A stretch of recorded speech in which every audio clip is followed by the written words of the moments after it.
Ini coba kita kasih perumpamaan. Mhm. Jadi karena aku ada daging talk ini, Mmm. banyaklah orang-orang tuh ngechat aku bilang, "Tak, apa nih bocoran-bocoran? Mmm.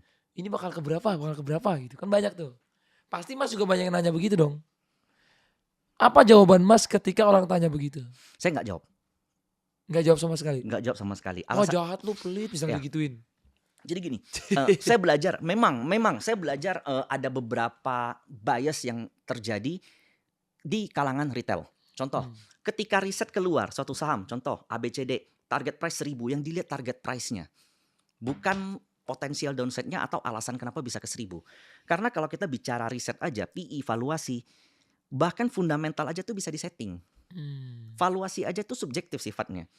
Mau naik 50%, 100% valuasi itu bisa diatur, itu fundamental. mmm, Apalagi kalau kita beli hanya berdasarkan technical analysis atau berdasarkan harga. Jadi harga di stocks market itu memang amat risky, amat volatil. Jadi kalau kita bilang ini bisa ke 1.000 contoh, mungkin, tapi dia bisa turun dulu 50%, siap enggak? Nah, mmm. itu yang orang nggak pernah tahu. Karena tidak ada satu orang pun yang tahu bottom di satu saham berapa. Kecuali Gotoh saya tahu 50. Oke, itu Mas udah ngumpulin juga nih Goto? Enggak, karena harga paling rendah kan 50 kan Gotoh. Kemarin sekarang tadi aku lihat di postingan-postingan orang pada pada posting-posting beli Goto nih. Aku enggak. Jadi jangan FOMO ya guys ya. Contoh nih misalnya kita dapat info dari Oh, temen, oh iya, mhm, Goto lagi bagus. mhm, Atau kita lihat Insta story, mhm, lihat berita. mhm.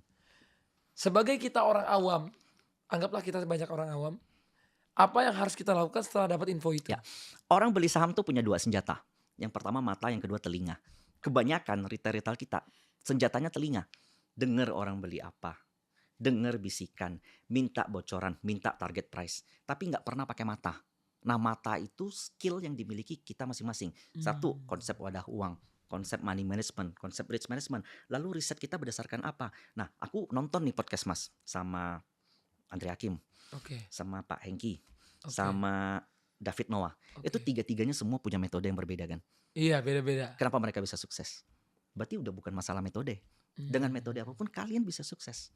Berarti ada satu hal yang pasti dari 3 orang ini punya satu kesamaan. Mereka tuh percaya dengan diri mereka sendiri.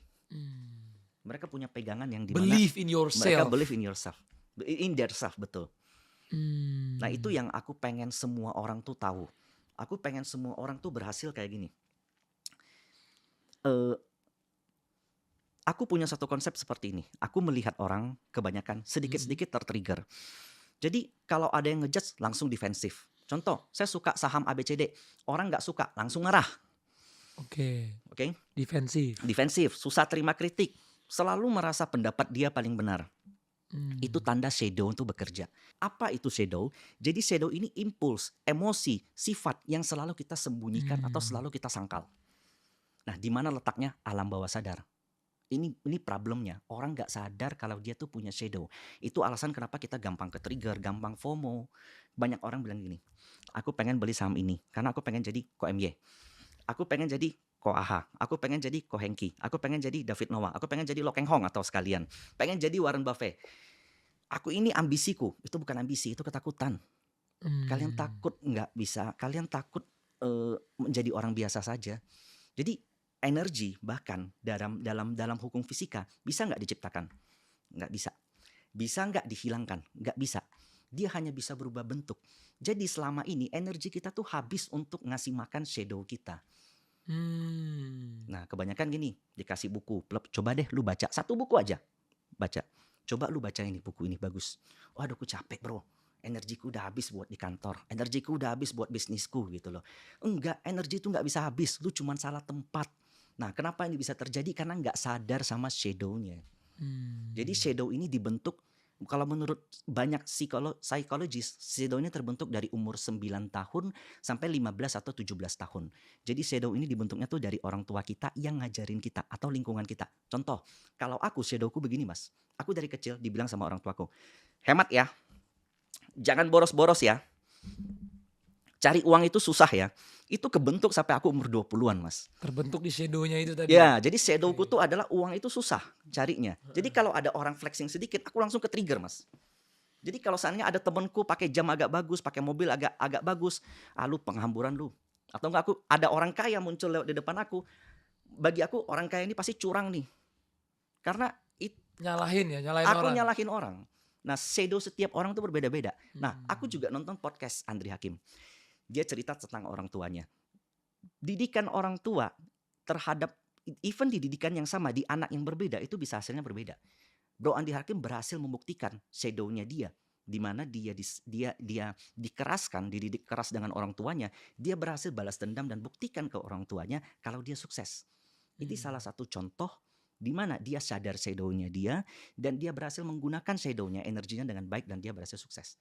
Sementara orang lain ketika dididik keras dengan orang tua, mungkin dia bakal benci sama orang tua. Dia bakal benci menjadi seorang ayah atau dia bakal nyalahin siapapun hidupnya ya karena shadow itu. Jadi Karena aku nggak lahir di keluarga begini. yes, Kalau betul. yang nggak ada duit karena begitu, begini. Nanti Betul. kalau dia lahir dari yang keluarga ada, aku tuh orang tuanya nggak pernah ada di rumah. Itu Jadi shadow aku nggak projection bisa namanya. begini. Jadi ketika dia buat salah, ini karena dari dulu papaku Betul. nggak begini. Yes. Jadi dia bukan mencari diri dia yang lain ya. Itu penting sekali, Mas. Itu Iya, kalimat yang iya. bagus sekali. Kenapa sekarang kebanyakan orang kehilangan jati diri atau mungkin dia udah jadi seseorang tapi dia ngerasa kosong. Ini aku ini siapa ya? Nah, salah satu cara ya untuk mengenal shadow atau kita udah benar atau enggak. Coba sebutkan 3 orang yang paling kalian benci. Tulis namanya. Plep, plep, plep. Sebutkan 3 orang yang paling kalian benci. Ya, siapapun itu, Oke, contoh artis, Mas, coba contoh artis Mas. figur.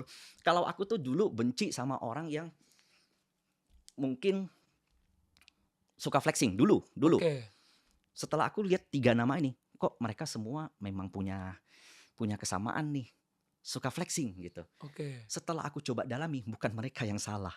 Memang shadowku ini yang belum aku berdamai, Mas. Akhirnya dulu aku punya teman, Mas, 5 orang teman terdekat.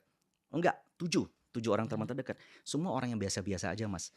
Kalau ada satu aja yang liburan ke luar negeri, liburannya agak mewah sedikit, pulang bawa tas branded, kita langsung nggak mau temenan. Padahal nggak salah kan?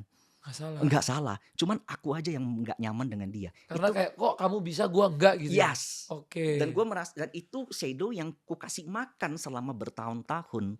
Itu tanda shadowku belum terintegrasi. Jadilah pemupukan kebencian yang tinggi ya. Betul. Dan zaman aku, Mas, ya.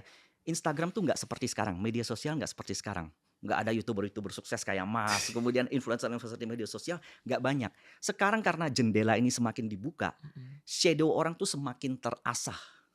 Itu problemnya. Jadi begitu kamu kenal sama shadow kamu, itu kamu bakal jadi manusia yang jauh lebih berkembang.